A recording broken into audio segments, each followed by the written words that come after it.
The Unreal Engine 5 was recently revealed to the masses, and it naturally caused quite the stir among people who were aching to get a taste of what next-gen games will look like. The presentation was quite informative to say the least, but take a closer look and there is plenty to read between the lines that suggest two rather contradicting things. One, that we need to keep our expectations under check, and the other, that things could get way better than what was showcased. And you know what? Both statements could be correct. Let's take a look at it, shall we? Hi, I'm Ishaq, and this is the iXie Gaming Podcast.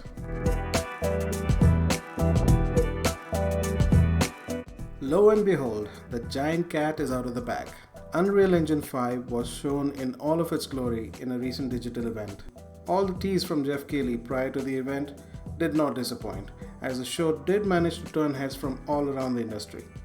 Now, I am no game developer, and for the sake of this conversation, let's just take the gist of what was discussed in the event without getting too technical with it. The demo that was showcased in the event was, without a doubt, very impressive, and the presenters promised an unprecedented amount of technical freedom and ease of use with Unreal 5. This sure does make the prospect of working on the engine and the future of video games look very exciting. That said, we need to wait and watch to assess the real-world implementation of the Unreal Engine 5.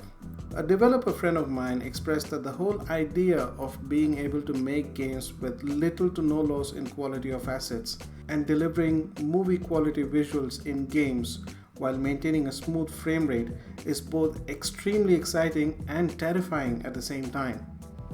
This would require way more optimization than normal, and any hardware other than the next-gen consoles with their high-speed SSDs may struggle. This is a valid point, and coming from a person who's in the business of making games, it definitely does hold plenty of merit. But there are two sides to this argument.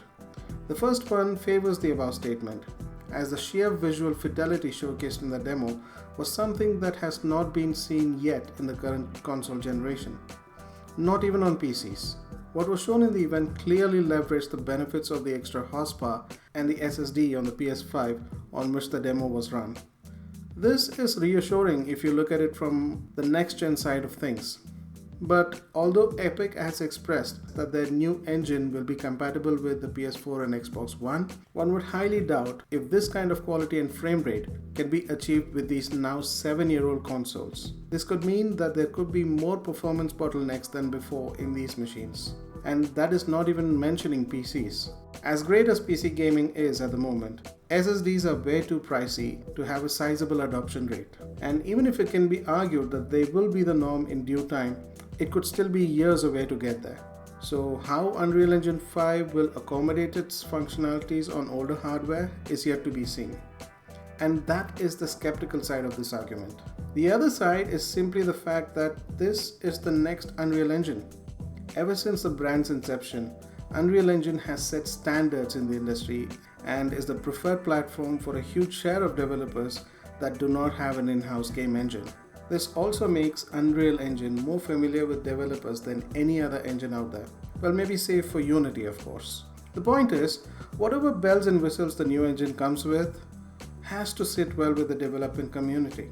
Unless Epic Games have dropped the ball very hard this time around, the chances of which is highly unlikely. So here's hoping that the new engine will be just as legendary as its predecessors. Say what you will about the promises made so far, one thing does look certain. The quality of games is going to take the next big step, at least for big budget games. And this does not just mean better graphics, but things like super complex AI, better NPC behavior, and deeper and meaningful gameplay mechanics look to be on the horizon. Take for instance a comparison between the original God of War and God of War 3. Whether you're a hardcore gamer or a first-time player, you can clearly tell the difference between the original God of War on the PS2 and God of War 3 on the PS3. They had the same hack and slash gameplay and hardly anything was changed from a design standpoint. But you could tell that God of War 3 felt different, not just visually but also in its gameplay. I'm trying not to keep console generations as reference points, but after every few years, the quality and complexity of video games take a big step forward.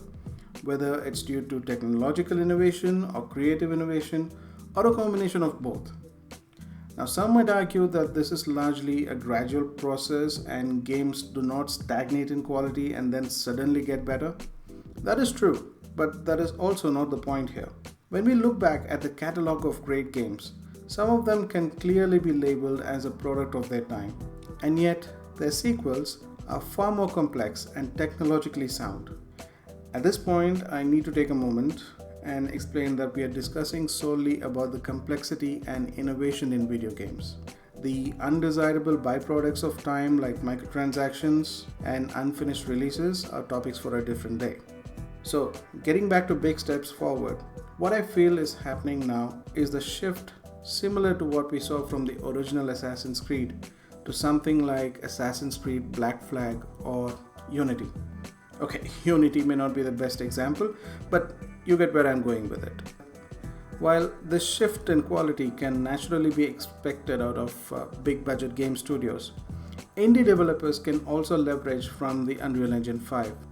Unreal is keeping its community-friendly approach by providing Unreal Engine 5 royalty-free for indie developers until they hit the $1 million sales mark, which is a substantial amount of business and money for an indie project. This is great for the industry in general, as more developers can create their games with a lower burden of cost. All of this looks and sounds good. But what about other game engines? What about the likes of Unity and various other in-house game engines from big studios? Well, the answer to that again lies in the history of video games. While Unreal has delivered some of the best games out there, proprietary game engines used by big studios and publishers have caught up or even surpassed what Unreal can do, and this shows in the products that they have made.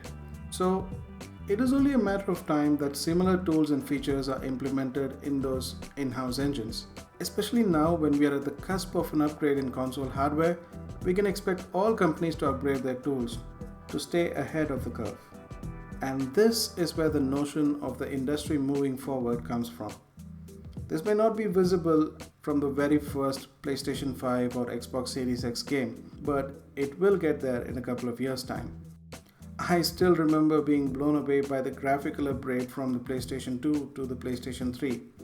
And at the end of the PlayStation 3 lifecycle, games had started to blow minds away, achieving unprecedented levels of polish and refinement for its time in terms of graphics, story, and gameplay. Which is also the reason why the games on the PlayStation 4 for the first couple of years did not seem so groundbreaking. They seemed on par with the late PS3 games. But fast forward 5 years, and a vast majority of those mind-blowing late PlayStation 3 games look and feel outdated, thanks to the amazing games released in recent years. Now that is a leap in quality. And I strongly feel that the Unreal Engine 5 is poised to fast-track that leap in this new console generation. With every iteration of the Unreal Engine, games that have released after a few years using that engine have only looked far better than the demos shown during the engine's unveiling. Just imagine this, if the demo can look this good, how will the games made by this engine in 4 or 5 years' time look like? Just the thought of it gets you all excited, doesn't it? And while we are basking in what the Unreal Engine 5 could bring, it is also important to address that the current tools in the market still have some life in them. The initial lineup of PlayStation 5 and Xbox Series X games, both exclusive and non-exclusive, have been built on these engines that have been available for at least a couple of years now. And the release of Unreal Engine 5 in 2021 looks to shake things up for the better. I for one can't wait to see what this will usher in. So, what are your favorite Unreal Engine games? Can you easily distinguish the quirks of games developed in different engines? And will the Unreal Engine 5 live up to the legacy of its predecessors? We will be discussing topics like these and more in future podcasts. Until then, this has been the iXie Gaming Podcast. You stay home, stay safe, stay awesome, and keep gaming.